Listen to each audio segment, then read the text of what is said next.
Did the Walt Disney Company and Lucasfilm sneak in a secret Luke Skywalker scene for the Mandalorian and Grogu? And are they ready to throw it all away? Today, we'll share with you what we know and why the box office might be changed forever by the decision that Dave Filoni and Jon Favreau now have to make.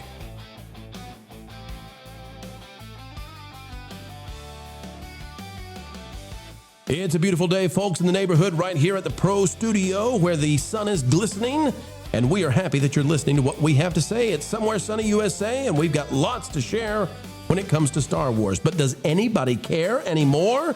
That's the debate. We'll talk about it. It's great. Click the like button, and we're on our way. All right, folks, no article, no website this time. This came to us just before we went to air, and I'm going to talk about it because it comes from a source that has been right over and over and over. Before we talk about it, though, we got to say this comes with a heavy dosage of salt, so take your sodium. We're talking about something that has not yet released, and we're talking about behind-the-scenes stuff that could or could not be. So this is in rumor territory. However, a source has told us that about 8 months ago, and they have not been tracking this since about 6 months ago. So from 6 months ago until now, they don't know what's been going down. But as of about 8 months ago, someone was brought in, someone important in Star Wars was brought in to film scenes very secretly for the Mandalorian and Grogu. And who might that be? Well, according to our source, Max Lloyd Jones was brought in to do some scenes for the Mandalorian and Grogu separate from the rest of the cast and handled in a very secretive way. Lauren is Googling the name right now to figure out where we're going to go, but I'll just tell you, Max Lloyd Jones plays two roles. Max Lloyd Jones was the body double stand-in for Luke Skywalker in The Mandalorian and Grogu Season 2, but he also played a lieutenant in the Book of Boba Fett. We don't know if he came in to play Luke or the other role. This could be as simple as he came in to play the lieutenant in a little X-Wing, he's sitting in there in the cockpit and they did that footage in 5 minutes and he's done. Or is he there for a possible cameo as Luke? Now, the source that we have here, who I believe is the same source that told us that Luke was going to be in the last episode of Season 2 of The Mandalorian, and we broke that before anybody else. This same source says they're not convinced they'll use these scenes because there was a big debate over whether or not they would put this in. Lauren, I'll go with you first. What do you think about the idea that Max Lloyd Jones was brought in? This isn't on IMDb. This is not anywhere. This is just what we're hearing for the first time hours before going live. What do you think it means? And I guess what we'll talk about as a panel, and maybe this is where we go, does it matter to the box office if Luke shows up? It depends on what they do with him if he does. I think the part that would surprise me is that, if I remember right, Max Lloyd Jones is the guy that played him at the end of Season 2 of The Mandalorian, right? They had a different guy who played Luke in the Book of Boba Fett, and they were using a different technology to make him look like a younger Mark Hamill. And I thought that the Book of Boba Fett version actually looked better than the de-aging stuff that they were doing at the end of The Mandalorian Season 2. So if they were going to bring somebody back, I would have expected it to be the guy that played Luke in the Book of Boba Fett. That would be the only part that would surprise me. I would not be surprised if they filmed scenes intending to have Luke in the movie. It also wouldn't surprise me that they were debating whether they should do that or not. So nothing that you said is shocking to me other than that they would go with Max as opposed to the other fellow. Well, you never know in terms of scheduling, was the other guy available, contracts, all that sort of thing. The question I have, I guess, and we'll go to Wiz on this one. Wiz, as we consider this possibility, does it even matter to the box office anymore? If Luke were in there, does it change anything? Does it change the way that this is reviewed? And does it change whether audiences want to go? Do old school Star Wars fans, do they say, I got to see Luke one more time on the big screen? Maybe some of them. The critics are going to love this no matter what, because this is an underdog for the industry right now. It's not going to perform very well. And if you're getting some kind of heads up that this is even a possibility, that gives me the idea that this is intentional, that this is word they want leaked out. They want us to have conversations like this, whether he's in the movie or not. That they don't no marketing dollars can hype up this movie, but us discussing the concept that Luke could make an appearance is going to do more for word of mouth for this movie than anything else they could spend money on. The Super Bowl couldn't move interest at all, but talking about Luke Skywalker might. might get people interested to pay attention to us discuss it. It's not going to get them to go put butts in seats. You've already given us Luke 2 times, 3 times, really, if we want to include the sequel trilogy, where you emasculated him and embarrassed all of us for being fans of him. And then you did The Mandalorian Season 2 for a scene, and then you brought him back in Book of Boba Fett to more or less double down on the curmudgeon of a Jedi master he would become in the sequel. So I don't think anybody cares. I think it's done. You could bring Luke Skywalker back, but I don't know. Maybe maybe Lorne might be one of the guys who's like, all right, well, I'd be willing to go back. Me personally, I'm done. What more? All roads still lead to Jake Skywalker. You're not undoing the sequels. I don't care about Luke anymore. I'm ready for Star Wars to go away for a while or permanently. I'm done. So you can hype us up all you want. People are done. There is a Star Wars show with Darth Maul out right now, and we just got the numbers. It didn't even crack top 10 in original streaming. Now you could say, oh, it's animated, or you can make excuses, and that's fine. We can have that conversation. But this is a Star Wars show with Darth Maul as the protagonist, and no one cares. You know, it's funny, Wiz. I saw you post that, and your post on X it was trending, and so you're getting thousands of likes on it. And there was this guy who retweeted you, and he said, "Oh, but you don't know because it's #1 on Disney Plus." And I wanted to say, dude, and I didn't, because people, how much can we go? How many times can we say this? The Disney Plus list that Disney puts out is not based on any kind of numbers. It's not real. If it was, Bluey would be #1 every single time, according to Nielsen. So Disney is pumping this up, and a few people out there are believing it. Darth Maul's #1. Oh, you said #1 Disney Plus show. And it's like, no, they just randomly said it's at the top on Disney, but Disney gets to pick whoever they want. Yeah, if I may, really quickly, I've said in previous videos that we've done that the Disney is going to remake Star Wars. This is my theory doubles down even more now. If they put Luke in this and it still underperforms, that is just fast tracking us to the Star Wars remake. See ya in 2030. That's it. We are fast tracking to the Star Wars remake. If Luke Skywalker cannot move box office tickets, I guarantee it. Now, I will say that I don't think that this is coming from anybody at Lucasfilm who wants us to know this. Lauren knows why we don't have contact on what's been going on for several months now in this story. But Michelle, I had pretty much given up on Luke, Leia, Han showing up in this thing, even though I had predicted it.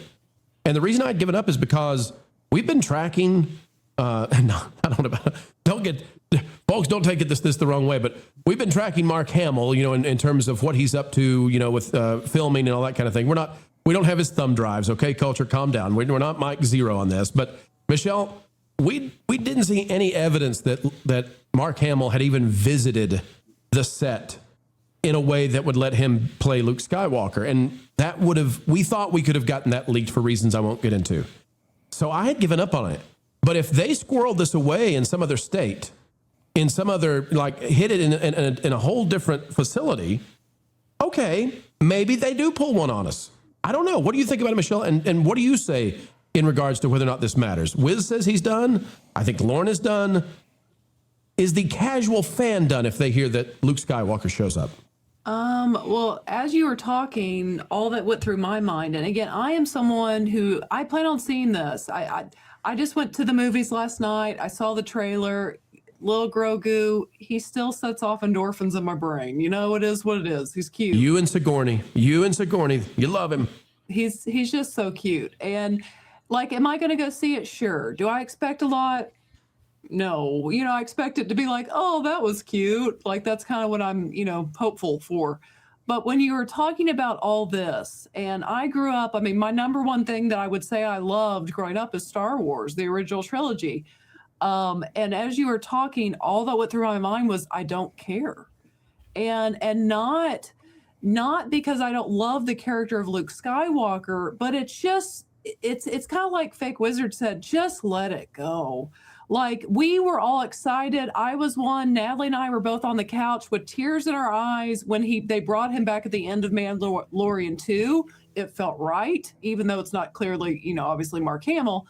it felt to the story, you knew that's where they were going. It just felt right. It gave him this heroic moment that we'd all really wanted. But then even since that moment, that happened in when? 2020? It's just like too much time has gone by, too much stuff has been crappy, and no one cares. Like you're talking to someone, I've got Star Wars stuff Force of Light, I've got stuff behind me. I love this, and apathy is real when it comes to Star Wars. Like, I don't care for them to try to resurrect a beloved hero from the past with using today's technology. It just doesn't move the needle for me at all. Let's talk. In fact, if there was something with this particular movie that would move the needle for me, it would be if we had a surprise Gina Carano cameo, because that's Kathleen Kennedy having to shove it, basically. That's right. And then I would be thrilled to go support it. So on that note, Michelle, let me do a follow-up with you. So if let's talk opportunity cost here. If when they brought back Luke Skywalker, the young version, if they had done that well, where he trains Grogu, and somehow we rewrite the sequel trilogy and they keep Gina Carano and she gets her own series and all that kind of stuff happened, if they had played their cards right, where would Star Wars be today versus how you feel right now? Oh, it would be in a much better place, because again, I remember, in fact, one of my biggest regrets since we do reactions is that there was not a camera on Natalie and I that morning sitting there together watching that episode. I mean, it genuinely evoked, we cheered, we had tears. It was like a peak moment for Disney catch that I specified Disney Star Wars. Right. It was a peak moment for that, for Disney's version of it. And that was the best goodwill that they had. And they just shot themselves in the foot. And we all then felt The Last Jedi again. And it's never been able to come back. So, Derek, I'm going to give you a difficult job, okay? All these people, they've opined, they've given, but I'm going to give you I'm going to give you something hard to do, because I know you can do it. Derek, imagine that you're brought in right now as a consultant for Lucasfilm and Disney.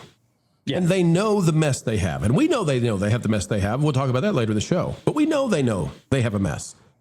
Derek, if you were brought in, paid the big bucks, what could they possibly do right now? Is there any way to save Star Wars? Yeah, decanonize the entirety of Disney Star Wars. Everything that Disney has done, decanonize it. It's gone. It's over. And you don't have to get rid of it. You can switch it over to Legends, the exact way they did with the EU. You change Disney Star Wars to Legends, Andor included, even though some people like Andor. It's fine. You can like it. It's over there. You can watch it in Legends. Okay. And then you recanonize the EU, and then you do Heir to the Empire the proper way. That's how you do it. Okay. That's how you can possibly save this entire fiasco that is Lucasfilm, where they currently are. But they're not going to do that. But if I ran the zoo, said young Gerald McGrew, that's what I would do. All right. I would absolutely switch it over and say, okay, we're going to decanonize everything that we did. And we're just going to forget that not to forget it ever happened, but we're just going to set it aside. But that's the whole thing. You can't repair the Star Wars brand without decanonizing this, especially the sequel trilogy. Because the reality is there's no vision right now over at Lucasfilm. George Lucas was a visionary. Okay. He had an idea of what it is that he wanted to do. And all these guys are doing are just playing fast and loose with memorable characters that we grew up with. Okay. That's why they want to throw Luke Skywalker in every chance they get, because that's George Lucas's creation. They haven't created anything of worth that's brand new that people care about. The sequel trilogy proves that. Rey was a failed character. There's nowhere they can go with that character, and they know it. That's why the Rey movie's not going to get made. That's why this Hunt for Ben Solo idea was dumb. Everything that they've done with this franchise, with the exception of a couple of pieces you might like Andor, but even with Andor, there's a dead end. There's nowhere for them to go after that. And so even if you enjoyed Andor, it just, okay, well, it's over. So where do they go in the future? I've been saying this for the longest time. Decanonize everything, move 200 years into the future, okay, and start telling your own stories. Stay within the galaxy far, far away, but start telling your own unique stories. Create new characters. Show that you have some sort of a vision for what Star Wars should be going forward, instead of just, cameos, remaking the old stuff, giving us another Luke. Baby Yoda. Baby Yoda is nothing but, a toy, merch. That's it. That's all he is. He's not really a character. Grogu's not a character. He's a troll doll. Yeah, he's very cute. He's very cute, but that's all he is. He's not a character, and you can't build anything off of a non-entity like Grogu. But they're going to try because they can sell merch off of him. Culture, so that's my opinion of how you can do something. No, Culture, why are you cranky? Why are you cranky? Put it to bed. Put this whole Star Wars thing to bed. It's get him, done. Culture. Get him. Put it to bed. Nobody cares about Star Wars. The apathy's real. I mean, even Force Light, who was a Force Light, is out there saying, "Hey, maybe this is we take a break." Apathy is the worst enemy in pop culture, and right now, nobody can be more apathetic towards something that I genuinely love since the very first day I saw it in 1977 at a theater. I had the unique experience of doing that. I'm kind of an older fella, and I can just say it this way. It was glorious for a long period of time, and despite the fact that the prequels were a little bit more disappointing than they were exciting at the time, over the years I've grown to like them more. I don't believe that's going to happen with any of the Disney garbage, and I don't think it's possible. And every time they have an opportunity to go back to the original well, and Derek, this is where maybe you and I differ a little bit. I think, look, you don't necessarily decanonize everything, but you decanonize the Disney things, and you bring in somebody like Mara Jade, and you cast like a slightly older, but not quite as old as Mark Hamill version of Luke, and you put that relationship together, and you give us a proper follow-up or sequel trilogy based on, the raising of the family and any of the other things that come along. Am I wrong? I mean, I think you're right about, like I said, that's the whole decanonized part. Get rid of what they did with the sequels. Yeah. Do Heir to the Empire the proper way. Whatever they're doing now, it's going to be nonsense. That's, in my opinion, that would prove that they realized they made a mistake. By that's like a sign to the audience. Okay, we realize we messed this up, so we're going to decanonize what we did. That would be the first sign that, okay, maybe they get it. Maybe they understand. Maybe there's some, hamsters on the wheel now. So that's how I'm thinking that they could possibly signal to the audience that, okay, we messed up. Give us a shot. We're going to try to do this the right way. And yeah, just bring in Mara Jade the proper way. Do you know what the admission is that they know they've screwed up? Because there's two glaring ones. One of them was today. I think it was announced today. The first was the day before Kathy Kennedy was out. They made the announcement that they were bringing in original characters into Galaxy's Edge. That was number one. Number two is right now we just got, it was either yesterday or today, I think it was today, Han Solo is coming to Galaxy's Edge. Mm-hmm. Too little, too late. Michelle said it a little while ago. It's been 6 years since Luke Skywalker made his triumphant return after The Last Jedi.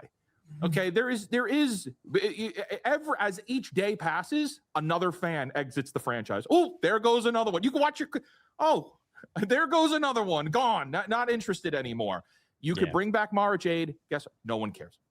You know who cares? Us here, and maybe you guys at home watching. Nobody cares. The normies are done. They're done. Because Grogu was cute, but they didn't move the dial. They didn't move anything at all.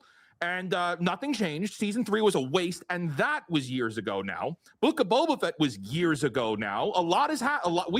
The Acolyte was 2 years ago right now. 2 years ago. We've got nothing since then. We're getting Ahsoka. Buckle up. We're getting Ahsoka next. Another show that's going to be awful.